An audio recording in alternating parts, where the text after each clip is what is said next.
Levis k nám dorazil na obsedání jako 4letý neskažený valach. Na začátku naší cesty byl Levis neustále napjatý a nejistý. Pracovali jsme především na hledání rovnováhy, fyzické i psychické a na budování zdravého sebevědomí.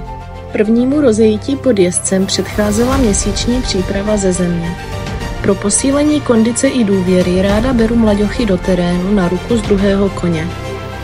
Nejdůležitější pro mě je, aby se kůň cítil v bezpečí a sám měl chuť přemýšlet a být součástí celého procesu.